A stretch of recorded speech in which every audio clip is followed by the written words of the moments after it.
नमस्कार दोस्तों, स्वागत है यूट्यूब चैनल गोकुल स्टडी में। मैं आपके साथ गौरव। और कैसे हैं आप सब? एकदम अच्छे होंगे, एकदम बढ़िया होंगे और पढ़ाई आपकी बढ़िया चल रही होगी। वीडियो को देखना आप लोग और कमेंट्स करके आप लोग बताना वीडियो आपको कैसा लगा। और इतने दिन से आपने देखा होगा सीरीज अपनी चल रही है कंटिन्यू, बीच में हम लोग कोई भी बात नहीं करते हैं। और आप लोग को पसंद आए तो इसको आप लोग शेयर भी कर सकते हैं, क्योंकि हम बीच में कोई भी एक्स्ट्रा बात नहीं करते हैं, कोई भी एक्स्ट्रा बात नहीं करते हैं। नॉर्मल सी मैं बात आपके लिए बता दूं, टेलीग्राम चैनल है गोकुल स्टडी के नाम से, आप लोग वहां पर जुड़ सकते हैं। और एक अपनी नई सीरीज के नाम से स्टार्ट सीरीज है, उसको भी आप लोग देख सकते हैं और उसमें अपना सुझाव दे सकते हैं। धीरे धीरे इसको हम कंप्लीट करेंगे। आज हम पढ़ेंगे कल का लास्ट जो अपना टॉपिक था मानव प्रजनन तंत्र के बारे में हमने पढ़ा वहाँ। आज हम पढ़ेंगे कैसे गुणसूत्र के बारे में, यानी गुणसूत्र का अर्थ क्या है। जैसे हम बात करें, एक महिला बच्चे को जन्म देते समय महिला यानी लड़की होगी या फिर लड़का होगा, उसके संबंध में क्या प्रावधान होते हैं गुणसूत्रों से संबंधित, उनकी हम बात करेंगे। और गुणसूत्र होते क्या हैं उनकी हम बात करेंगे। तो करते हैं शुरुआत अपने टॉपिक की, और आप लोग इसको शेयर कर दिया करो। और वीडियो पर कमेंट्स तो आपको करनी है देखने के बाद कि आपको वीडियो कैसा लगा। नेक्स्ट चलो हम बात करते हैं अपने मेन टॉपिक, यानी जो अपना टॉपिक है और क्या क्या सवाल एग्ज़ाम में बनते हैं, उससे कौन कौन से सवाल एग्ज़ाम में पूछे जाते हैं। तो हम बात करें, सबसे पहले हम बात करेंगे कि प्रजनन के दौरान महिला होगी यानी लड़की होगी या फिर लड़का, उसका निर्धारण किस प्रकार होता है। तो महिला में ये आप लोग ध्यान से इसको समझना, हम किसकी बात करेंगे। हमने बात की थी लास्ट, देखना उस वीडियो में, क्योंकि हमने उसमें बात की थी जो अपनी जन्म हो जाता है और मेनार्की चक्र यानी मेंस्ट्रुअल साइकिल कैसे कंप्लीट होती है उसके बारे में हमने बात की थी कि उसके अंदर बीच में हमारे 21 दिन के बीच में स्पर्म मिल जाते हैं तो एक फर्टिलाइजेशन शुरू हो जाता है, यानी भ्रूण का निर्माण आरंभ हो जाता है। अब उस भ्रूण के निर्माण के आरंभ के बाद महिला, अब ध्यान से उसको समझना, उसके जस्ट बाद ये पॉइंट है, महिला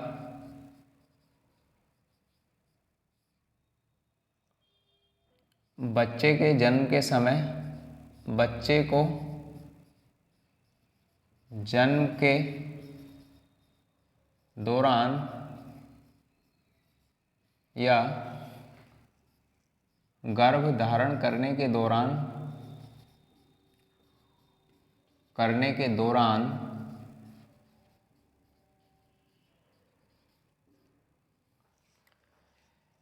लड़का होगा, लड़की होगी या लड़का, उसमें गुणसूत्रों की स्थिति, गुणसूत्रों की स्थिति यानी क्या होती है, गुणसूत्रों की स्थिति की बात की जाती है। तो जैसे महिला बच्चे को जन्म के दौरान यानी भ्रूण जब महिला गर्भ धारण कर लेती है तो उसके संबंध में लड़का लड़की होगी या फिर लड़का होगा, उसका निर्धारण किस प्रकार होता है। तो आप लोग ये बात समझना, हमारे जो क्रोमोसोम्स होते हैं जिनको हम बोलते हैं गुणसूत्र, जो ऊपर लिखा है गुणसूत्र, गुणसूत्रों की संख्या की बात की जाए तो मानव में, चाहे मानव भारत में रहने वाले हों या भारत से बाहर अमेरिका में रहने वाले हों, ऑस्ट्रेलिया में रहने वाले हों या फिर हमारे यूरोप, अफ्रीका, इस तरीके की चाहे जितनी हमारी कंट्री हैं उसमें रहने वाले जितने भी हमारे लोग होंगे, उन सभी में गुणसूत्रों की संख्या कितनी होती है। तो आप कहेंगे 23 जोड़ी या फिर हमारी आप कहेंगे 46 या 46 होती है। अब यहाँ से बात आती है इस 46 का क्या प्रावधान आता है। तो हमारे 22, ध्यान से आप लोग समझना, 22 जोड़ी गुणसूत्र समान होते हैं और हमारे इनको बोलते क्या हैं हम, तो इनको आप लोग याद रखना, इनको कहते क्या हैं, तो इनको बोलते हैं ऑटोसोम। ऑटोसोम यानी 22 जोड़ी गुणसूत्र समान होते हैं, और समान किस में होते हैं, ये हमारे पुरुष में भी समान होते हैं और हमारे महिलाओं में भी कैसे होते हैं, एक समान होते हैं ये 22 जोड़ी गुणसूत्र। अब अंतर कैसे आता है, जो 23वें जोड़ी यानी 23वां जोड़ी जो गुणसूत्र है वो कौन सा होता है, तो आप लोग ये बात समझना। 46 में कैसे हैं हमारे 22 जोड़ी सेम है। और उसके बाद हमारा यदि पुरुष की बात की जाए या महिला की यहाँ पर बात की जाए और यहाँ पर हम बात करें पुरुष के संबंध में, तो क्या क्या स्थिति हमारी बनती है पुरुष के संबंध में। तो यदि बात हम करें, थोड़ा सा आप लोग ऊपर थोड़ा सा बनाते हैं हम इसको, यानी हमारे पास 46 में कितने होते हैं, ये 46 में 22 कैसे होते हैं हमारे, सेम होते हैं, सेम। और यहाँ पर बात किसकी की जाए, यहाँ हम बात करें फीमेल की यानी महिला की हम बात करें और यहाँ पर मेल की हम बात करें, तो उसमें क्या क्या हमारे सेम नहीं होते हैं। तो फीमेल की बात की जाए तो फीमेल में होते हैं हमारे x और x, और यहाँ पर मेल में कितने होते हैं, x और y। अब यहाँ से हमारा सवाल बनेगा कि जब भ्रूण का लिंग निर्धारण होगा तो किस पर निर्भर करता है। लिंग निर्धारण का सवाल एग्जाम में पूछा जाता है कि भ्रूण का लिंग निर्धारण यानी लड़का होगा या फिर लड़की, किस से निर्धारित होता है। तो आप देखोगे हमारे मेल से निर्धारित होता है। उसकी हम बात करते हैं कैसे, जब ध्यान से आप लोग समझना, क्योंकि जब गुणसूत्र हमारे मिलते हैं तो किस तरीके से मिलते हैं, इस प्रकार कि हमारे पास एक महिला का होगा, एक महिला का होता है और प्लस हमारा एक किसका होता है, पुरुष का होता है। अब पुरुष में x भी हो सकता है और y भी हो सकता है, और महिला में क्या होते हैं हमारे x ही होते हैं। अब इनके बाद हमारे प्रावधान यहाँ बनते हैं, यदि महिला का x, ध्यान से आप लोग समझना इस पॉइंट को, महिला का x और पुरुष का भी x मिलता है, ये बात आप लोग समझना मैं क्या लिखने की कोशिश कर रहा हूँ। यदि महिला का भी x मिलता है और पुरुष का भी हम क्या करते हैं, y मिलता है, x मिलता है सॉरी, तो वहाँ पर हमारा क्या बनता है, x और x की कंडीशन बनती है। अब बात आती है हमारी x और x की कंडीशन, फीमेल में क्या कैसे होते हैं, x और x ही होते हैं। तो यहाँ पर क्या होगा, यहाँ पर होगी क्या, लड़की, यानी यहाँ क्या होगी, लड़की होगी।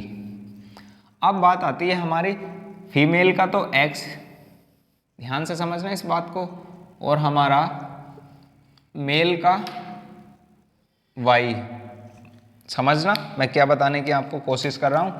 फीमेल का x और हमारा मेल का क्या है हमारे पास, मेल का है y।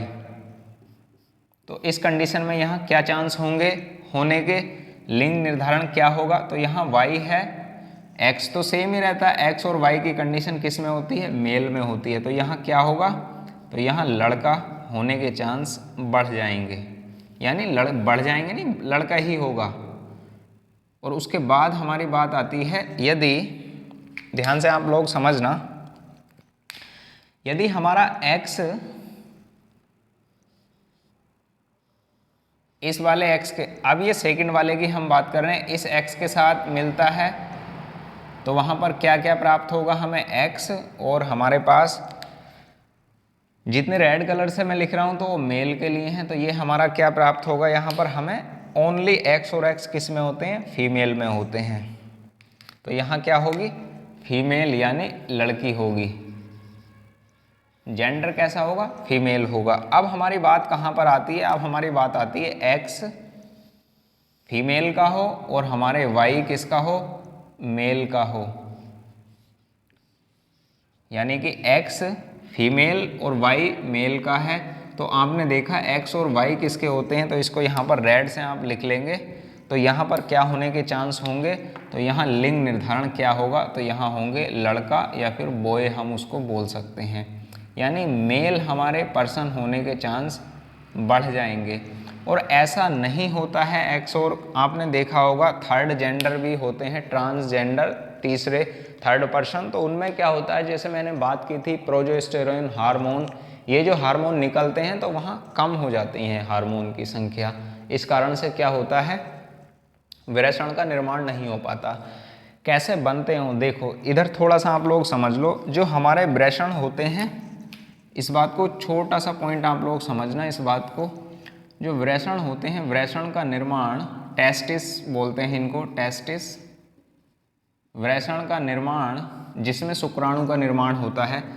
तो खुद वृषण का निर्माण कहाँ पर होता है, भ्रूण के पेट में होता है। यदि लड़का होता है तो वहाँ वृषण मेल में होते हैं, और टेस्टिस इनका निर्माण पेट में होता है। और इनके जन्म के दौरान, जैसे हमारी जन्म की प्रक्रिया चलती रहती है, तो उसके दौरान ये हमारे पेट से, जब हमारा शरीर कंप्लीट हो जाता है, एक भ्रूण का शरीर कंप्लीट हो जाता है, तो उसमें ये वृषण कहाँ आ जाते हैं, बाहर आ जाते हैं।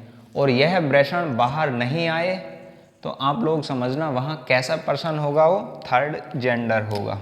कौन सा होगा, थर्ड जेंडर। थर्ड जेंडर की हम बात करें तो ये कौन होगा, यहाँ पर थर्ड जेंडर की कंडीशन होगी। वृषण पूरी तरीके से बाहर नहीं आ पाए तो वहाँ कौन सी कंडीशन है, थर्ड जेंडर की, इसको हम बोल सकते हैं। और हमारे पास एक सिंपल वे में आप समझें, फीमेल में XX और मेल में क्या होते हैं, X और Y, और वहाँ से हमें किस तरीके की कंडीशन मिलती है, तो आप लोग ये याद रख लेना। अब हम नॉर्मल सी बात करेंगे तो इनको बोलते हैं सेम को ऑटोसोम, और हमारे ये कौन से होते हैं, फीमेल में XX और मेल में X और Y होते हैं। तो आप लोग देखना ये कैसी हमारी कंडीशन है एक लड़के के लिए। आप मुझे बताओ अब निर्धारण किसके द्वारा होगा, यदि एक लड़की या फिर लड़का होगा वो किसके कारण होता है। ये बात आप लोग समझना कि जो बांझपन है वो बांझपन तो अलग होती है, बांझपन का मतलब अलग होता है, और लड़का या लड़की नहीं होना ये अलग कॉन्सेप्ट होता है। यदि हम बात करें, ध्यान से इधर आप लोग समझना मैं क्या बोलने की आपको कोशिश कर रहा हूँ। बांझपन क्या है उसकी हम बात करें तो बांझपन की कंडीशन आती है, वैसे नॉर्मल एग्जाम में इस तरीके का सवाल बनेगा नहीं बांझपन क्या है, फिर भी मैं बता रहा हूँ यहाँ से, जब इसको पेयर की मैंने बात यहाँ पर की है। तो बांझपन का मतलब होता है कि वहाँ पर जो स्टेरॉयड हार्मोन है और टेस्टोस्टेरोन हार्मोन है उनका निर्माण पूर्णतः नहीं होता है जितना होना चाहिए, तो उस कंडीशन को हम बोलते हैं। इस कारण से हमारा किसी भी भ्रूण का उस महिला में निर्माण नहीं होता है, तो उसको हम बोलते हैं बांझपन। और लड़की या फिर लड़का होना वो किस पर निर्भर करता है, तो आप खुद ही मुझको बताओगे, और बताओ, बोलो, आपको बोलना है किस पर निर्भर करेगा, तो आप कहोगे लड़के पर, यानी जो मेल होगा उस पर निर्भर करता है हमारी लड़की होगी या फिर लड़का होगा। तो ध्यान से आप लोग समझना, इस पॉइंट को स्टार और नोट बना के लिखना है। भ्रूण का लिंग निर्धारण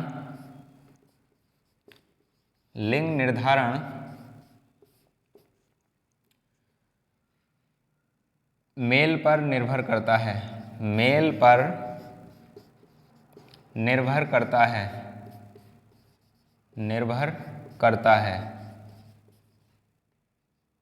ये आप लोग याद रखना, स्टार पॉइंट है, ये बढ़िया एग्जाम में पूछा जाने वाला।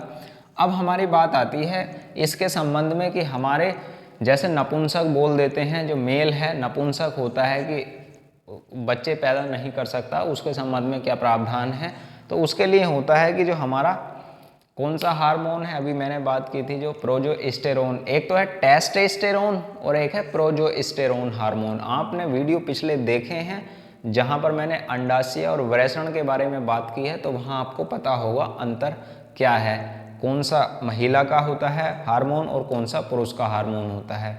तो उस कंडीशन में हमारी जो सीमेंस यानी वीर्य जो होता है उसमें क्या कंडीशन आ जाती है, उसमें शुक्राणुओं की संख्या घट जाती है, इस कारण से हम उसको बोल देते हैं नपुंसक।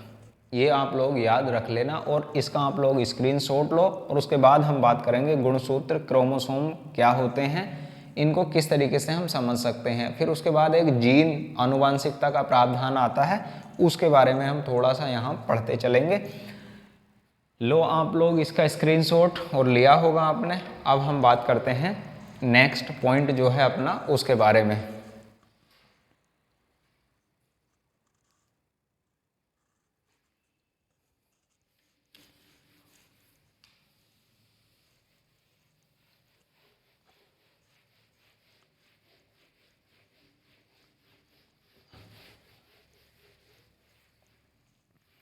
चलो अब हम बात करते हैं क्या पॉइंट है हमारे पास पॉइंट है कि गुणसूत्र होते क्या हैं।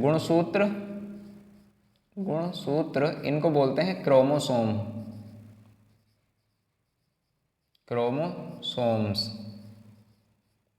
अब बात आती है गुणसूत्र हमारे क्या हैं। तो गुणसूत्र को आप लोग सिंपल सी परिभाषा में आप लोग समझना कि जब हम कोशिका का निर्माण होता है, ध्यान से आप लोग समझना, कोशिका के निर्माण के समय, कोशिका के विभाजन के समय, ये शब्द आप लोग लिखना। कोशिका के विभाजन के समय जब क्रोमेटिन धागे, ये भी शब्द आप लोग ध्यान रखना, ये क्रोमेटिन धागे क्या होते हैं, मैंने वहां पर आपको बताया है कि कोशिका के केंद्रक में उपस्थित होते हैं क्रोमेटिन धागे। कोशिका के विभाजन के समय जब क्रोमेटिन धागे स्वतंत्र रूप से अलग हो जाते हैं,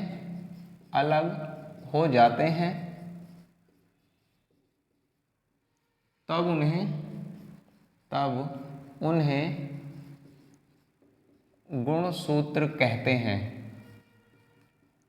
गुणसूत्र कहते हैं। ये पॉइंट आप लोग याद रखना, क्योंकि हमारे पास क्या होता है, गुणसूत्र है क्या, उनके बारे में हमने बात की।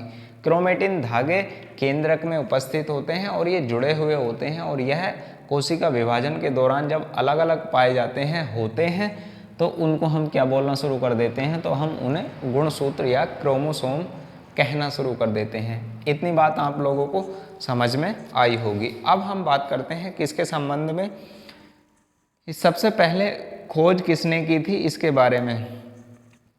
तो वहाँ सबसे पहले खोज इनके बारे में बताया किसने था, सबसे पहले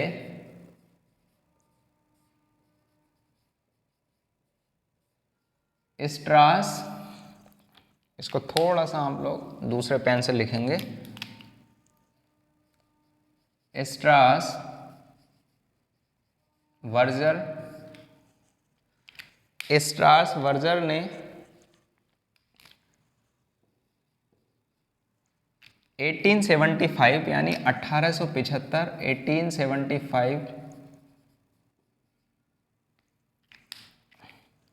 ईस्वी में सबसे पहले इसके बारे में बताया। किसके बारे में बताया, जो हमारे क्रोमोसोम होते हैं उनके बारे में बताया। और जो इनको नाम क्रोमोसोम की बात की जाए, क्रोमोसोम नाम किसने दिया, तो नाम आप लोग याद रख लेना, इसका क्रोमोसोम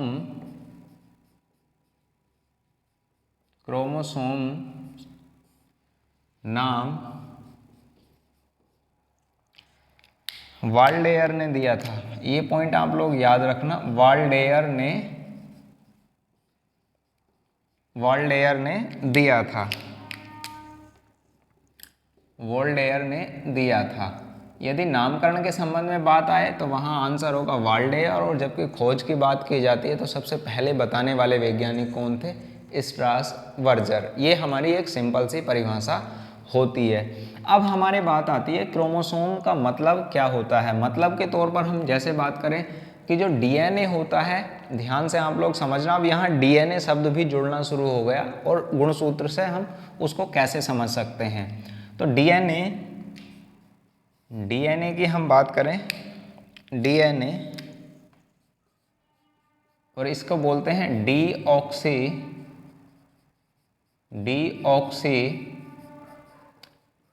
राइबोज न्यूक्लिक एसिड।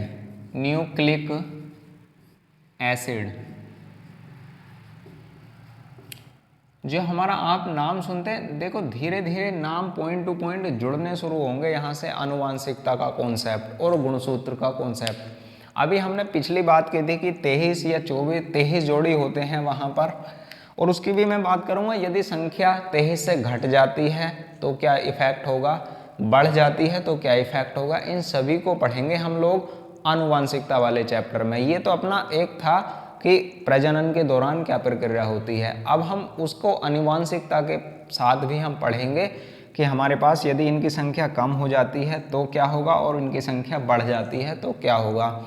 यदि इनके जीन में सुधार करना हो, देखो ऐसे शब्द हमारे जीन, गुणसूत्र, ये शब्द जुड़ने शुरू हो जाएंगे तो आप लोग धीरे धीरे एक एक स्टेप से समझते हुए इसको चलना। हमारे पास नाम आया डीएनए। डीएनए का मतलब क्या होता है? डीएनए का अर्थ होता है कि जो हमारे गुणसूत्र होते हैं वो डीएनए पर उपस्थित होते हैं। किस में उपस्थित होते हैं? डीएनए में। और किस रूप में? जीन के रूप में। ये बात आप लोग समझना।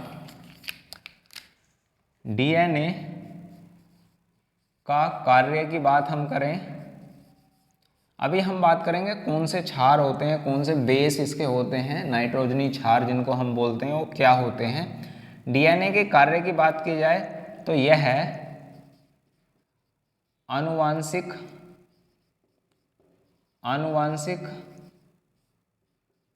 गुणों का वाहक होता है। गुणों का वाहक होता है, यानी जो हमारे ब्लड होता है, ब्लड से दूसरे व्यक्ति का जो हमारे क्या क्या स्थिति होंगी, कौन, जैसे उसके बाल कैसे होंगे, उसका फेस कैसा होगा, उसकी आंखें कैसी होंगी, वर्णांधता से संबंधित ये क्या प्रावधान होंगे, तो वहाँ उनके लिए क्या होता है, हमारा डीएनए कार्य करता है। एक गुणों को, जो गुण होते हैं और दूसरे पीढ़ी में ले जाने का कार्य हमारा कौन करता है, तो वहाँ पर डीएनए करता है, जिनको हम बोलते हैं आनुवांशिक गुण। और ये आनुवांशिक गुण क्या हैं? तो आनुवांशिक गुण के लिए हम बात करते हैं जीन की, और जीन ही हमारे क्या होते हैं? गुणसूत्र होते हैं। कि ये वाले जीन जाएंगे तो ऐसे बाल होंगे, ये जीन होंगे तो आंखें कैसी होती हैं, आपने देखा होगा, एक चमकीली आंखें या नीली आंखें इस टाइप से होती हैं, और उसके बाद घुंघराले बाल होते हैं, और वर्णांधता से संबंधित हीमोफीलिया जैसे रोग होते हैं, ये आनुवांशिक रोग कहलाते हैं। तो उनकी हम तो बात करेंगे ही, पर हम बात कर रहे हैं यहाँ पर डीएनए का कार्य है आनुवांशिक गुणों का वाहक, यानी उनको ले जाना होता है एक पीढ़ी से दूसरी पीढ़ी में। आसान भाषा में आप लोग इसको ऐसे समझ सकते हैं। अब हमारी बात आती है कि डीएनए के साथ ही हमारी कौन सी शर्करा डीएनए में पाई जाती है। डीएनए में पेंटोज शर्करा पाई जाती है। पेंटोज शर्करा पाई जाती है।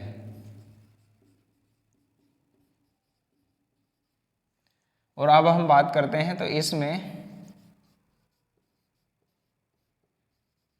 कौन से नाइट्रोजनी क्षार, कौन से नाइट्रोजनी क्षार होते हैं, क्षार होते हैं।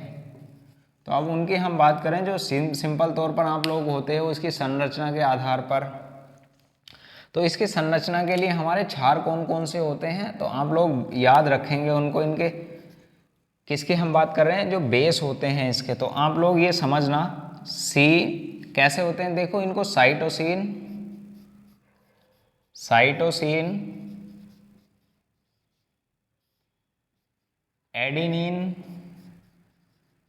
एडेनिन, चार हमारे होते हैं ये एडेनिन, थाइमिन, और जी मतलब होता है ग्वानिन। क्या होता है? ग्वानिन। ये किस में होते हैं? ये हमारे एक डीएनए के क्या हैं, हमारे बेस होते हैं। अब हमारे एग्जाम में सवाल ऐसे नहीं आता बेस कौन से होते हैं, वहाँ पूछता है साइटोसिन किस बेस के साथ जुड़ा होता है, एडेनिन किसके साथ जुड़ा होता है, और थाइमिन किसके साथ जुड़ा होता है, और ग्वानिन किसके साथ जुड़ा होता है। तो आप लोग ये समझना, ये 4 तो होते हैं हमारे, और आप कैसे समझोगे कौन सा किसके साथ जुड़ा है। तो ध्यान से, ये बढ़िया पॉइंट है, आप लोग को ये तो पता ही है ना, ये मैंने लिखा है देखो CAT और G, यानी कैट जी, CATG यानी कैट और जी, इतना तो हुआ कैट और ये हुआ जी। अब सेम ही आप लोग क्या करोगे, इधर से लिख दोगे CAT और यहाँ जी। क्या लिखा आपने नीचे से, कैट, और यहाँ पर लिखोगे आप लोग जी। अब आप देखोगे जी का मतलब क्या है, ग्वानिन है, टी का मतलब थाइमीन है, ए का मतलब एडेनिन है, और सी का मतलब साइटोसिन है। अब इसके लिए हमने देखा कि यहाँ अब इसका पेयर आप लोग बना दोगे। क्या बना दोगे आप लोग, पेयर बना दोगे आप लोग। और पेयर बनाने के साथ साथ अब यहाँ पर बात आती है जो इसके बीच में कौन सा किसके साथ जुड़ा होता है, तो साइटोसिन किसके साथ जुड़ा होता है, तो आप कहोगे ग्वानिन के साथ। किसके साथ, ग्वानिन के साथ। अब ये जो लाइन बनी हुई है, इनके मध्य जो बॉन्ड होता है या बंध होता है, तो इनके मध्य बंध हाइड्रोजन बंध होता है, हाइड्रोजन बॉन्ड होता है। ये आप लोग याद रखना, कैट जी किसके साथ जुड़ा होता है, cytosine guanine, adenine thymine, thymine adenine, और ग्वानिन साइटोसिन के साथ जुड़ा होता है। और किस बंध के साथ जुड़ा होता है, तो हाइड्रोजन बंध के साथ। ये एग्जाम में पूछ लिया जाता है, आप लोग याद इसको रख लेना। अब आपने सुना होगा इसकी संरचना कैसी होती है, तो हम संरचना की बात कर लेते हैं। डीएनए की संरचना की बात की जाए तो डीएनए की संरचना, यानी डीएनए की संरचना की हम बात करें तो कैसी होती है डीएनए की संरचना, स्ट्रक्चर ऑफ डीएनए, इसको इंग्लिश में भी आप लोग लिख सकते हैं स्ट्रक्चर ऑफ डीएनए। तो आपने देखा होगा इसकी संरचना किस प्रकार बताते हैं कि कैसी होती है, द्विकुंडलित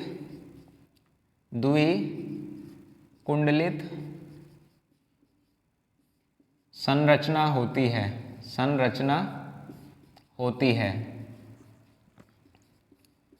अब द्विकुंडलित संरचना तो हमारे पास होती है, पर इसके बारे में सबसे पहले बताया किसने था, तो इसको आप लोग, ये स्टार पॉइंट है और इसके बाद ये नेक्स्ट पॉइंट, और यहाँ से आप लोग समझना द्विकुंडलित संरचना के होती है और इसके बारे में सबसे पहले किसने बताया था, तो आप लोग याद रख लेना।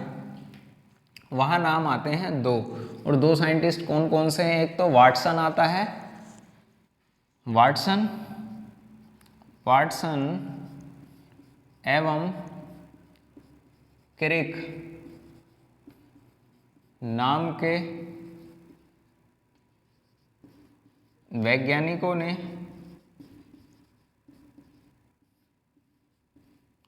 इसकी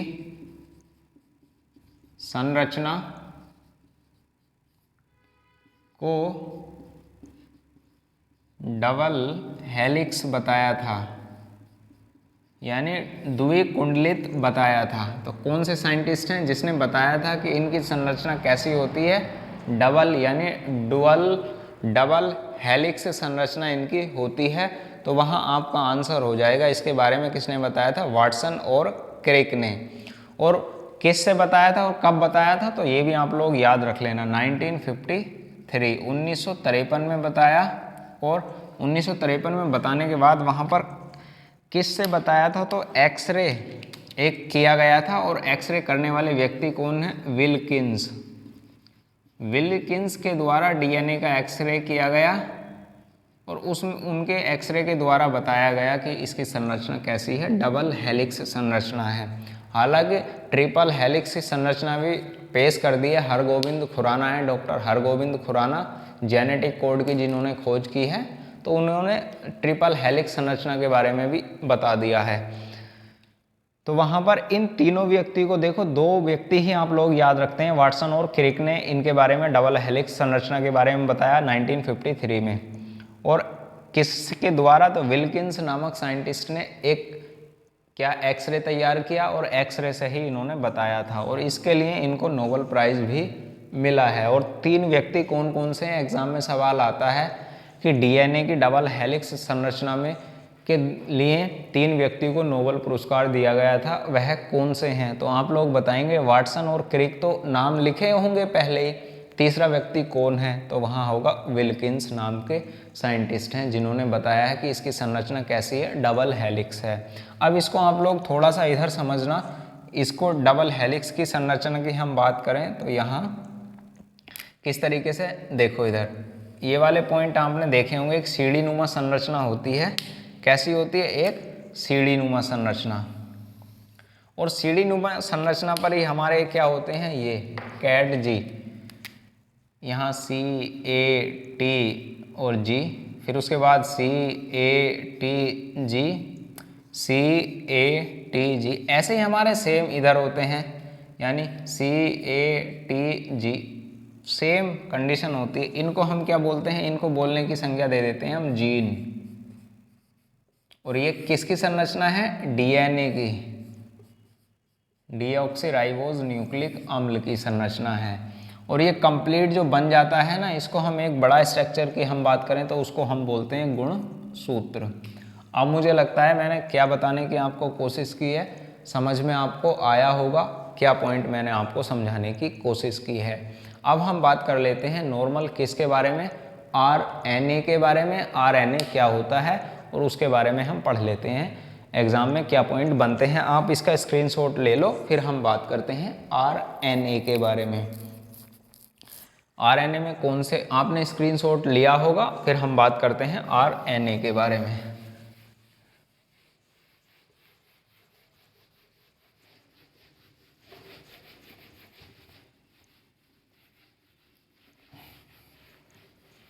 आरएनए की बात हम करें तो सबसे पहला आता है हमारा पॉइंट आरएनए। क्या पॉइंट आता है हमारा? आरएनए के बारे में हम पढ़ते हैं तो राइबो न्यूक्लिक एसिड या फिर अम्ल हम इसको बोलते हैं। अब यहाँ बात आती है, राइबो न्यूक्लिक एसिड है हमारे पास, तो इसके संबंध में एग्जाम में क्या क्या सवाल बनते हैं उनके बारे में आप लोग समझना। आरएनए में राइबो न्यूक्लिक एसिड है और इसका कार्य क्या होता है या इसमें बेस क्या होते हैं, तो यह आप लोग ध्यान से समझ लो, इसका कार्य क्या है। यह है डीएनए के संदेश वाहक के रूप में कार्य करता है, संदेश वाहक के रूप में कार्य करता है, रूप में कार्य करता है। यानी इसका अर्थ है जो आदेश हमारा डीएनए देगा उसी आदेश पर हमारा क्या कार्य करता है? आरएनए कार्य करता है। अब नेक्स्ट बात आती है यहाँ पर, यह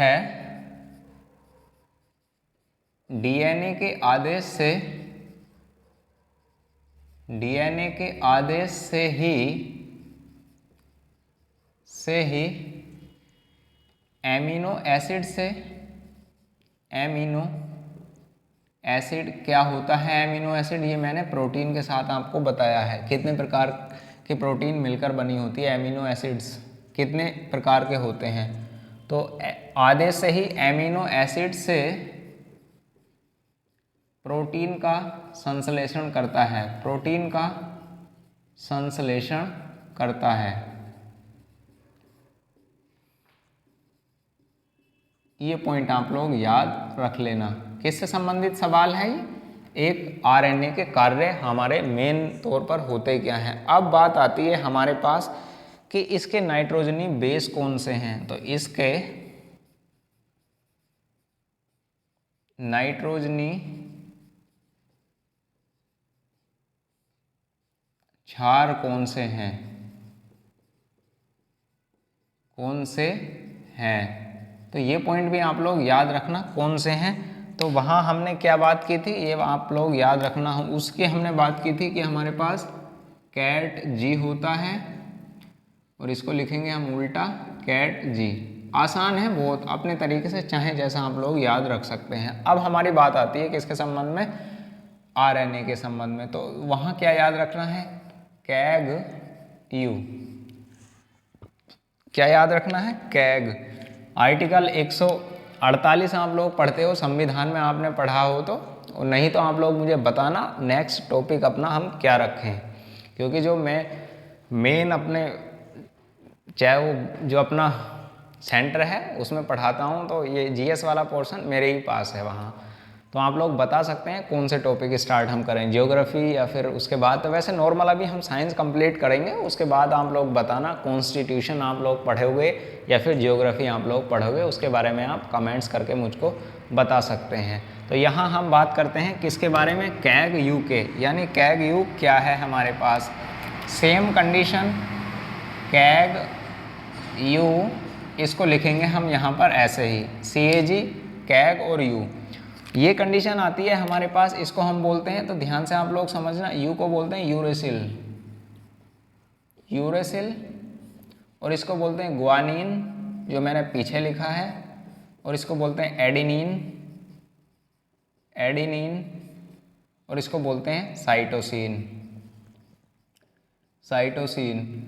अब आप लोग याद रख लेना यहाँ पर ये किस बंध की सहायता से जुड़े होते हैं, तो बॉन्ड का नाम तो वही है जो हाइड्रोजन बॉन्ड भी जिसको हम बोलते हैं। अब यहाँ बात किस तरीके से आती है कि जो हमारे पास कैग यू है और कैट जी है, तो कौन सा नाइट्रोजनी बेस डीएनए में होता है और कौन सा नाइट्रोजनी बेस डीएनए में नहीं होता। तो आप लोग ने देखा होगा हमारे पास थाइमीन के स्थान पर, थाइमीन के स्थान पर यूरेसिल होता है, यूरेसिल होता है। ये यूरेसिल किस में होता है, तो ये यूरेसिल होता है हमारा आरएनए में। किस में होता है, आरएनए में। और आरएनए का कार्य क्या है, डीएनए का संदेश वाहक के रूप में कार्य करना ही हमारा आरएनए कहलाता है, का कार्य कहलाता है। अब हमारी बात नॉर्मल से किस में आती है कि इसकी संरचना या आविष्कार किसने किया था, तो वहां आप लोग याद रख लेना आरएनए के, आरएनए का आविष्कार, ब्लड तो मैंने आपको कंप्लीट पढ़ा दिया है, ब्लड के प्रकार के। अब वहाँ आरएनए डीएनए वहाँ भी पढ़ाया है। अब हम इनकी संरचना की बात कर रहे हैं। वहाँ किसने खोज की थी आप लोग देखना, मेलफिंगियन, स्वेटरडम। और इन यहाँ बात कर रहे हैं हम, इनकी डबल हेलिक्स संरचना होती है, तो वहाँ पर उसके संबंध में। तो आप लोग बिल्कुल भी कन्फ्यूजन नहीं रखना, यदि आपने पिछला वीडियो देखा है तो आप तभी समझ पाओगे मैं क्या बताने की आपको कोशिश कर रहा हूँ। आरएनए का आविष्कारक कारक की बात हम करें तो वहाँ पर वाटसन है। कौन है, वाटसन, वाटसन और प्लस आर्थर अर्ग, ऑर्थर अर्ग नाम के वैज्ञानिकों ने इसकी खोज की थी, या आविष्कार किया था इसका। तो आप लोग ध्यान रख लेना, आरएनए का आविष्कार वाटसन प्लस ऑर्थर अर्ग ने किया था। काम क्या होता है आरएनए का, कौन से बेस होते हैं कौन से नहीं होते हैं, उसकी हम बात यहाँ पर करते हैं। अब बात हम नॉर्मल सी बात करें किसके बारे में, शर्करा। तो शर्करा की बात यहाँ राइबोज शर्करा होती है, इसमें शर्करा भी आप लोग लिखना हो तो इसमें राइबोज शर्करा होती है, शर्करा होती है और वहाँ आरएनए की हम बात करें तो वहाँ शुरू का नाम ही जो है जो डीऑक्सीराइबोज शर्करा होती है। तो वहाँ आप लोग इस तरीके से इसको याद रख लेना। ये पॉइंट आते हैं जो एग्जाम में नॉर्मल पूछ लिए जाते हैं।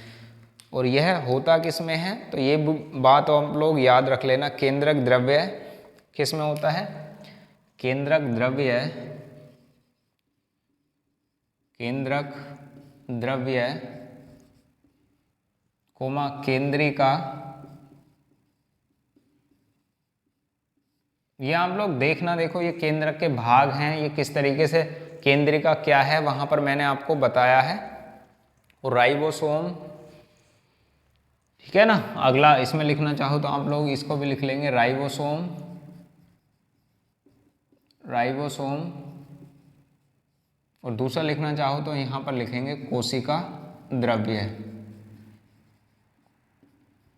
में पाया जाता है। ये बात आप लोग याद रख लेना। अब एक लास्ट जवाब आप लोग मुझे दोगे कमेंट्स में कि हमारे पास जो बैक्टीरिया होता है उसमें कितने प्रकार के हमारे अणु होते हैं, यानी डीएनए किस प्रकार का होता है, डबल या फिर सिंगल, एक या फिर द्विकुंडलित। ये आपको जवाब देना है, बैक्टीरिया किस कुंडलित का आकार का होता है, यानी उसमें डबल हेलिक्स या सिंगल, उसकी हम बात करेंगे नेक्स्ट। आपको कमेंट्स में जवाब देना है कि बैक्टीरिया में किस प्रकार का हमारा गुणसूत्र होते हैं, डबल या फिर, जैसे डबल का मतलब ये, या फिर सिंगल होता है। कैसा लगा वीडियो आपको कमेंट्स में आप लिखना, और शेयर इसको आप लोग कर देना, है ना। शेयर तो आप लोग कर दिया करो और लाइक भी कर दिया करो आप वीडियो को। थैंक यू, मिलते हैं नेक्स्ट वीडियो में। स्क्रीनशॉट आप इसका ले सकते हैं।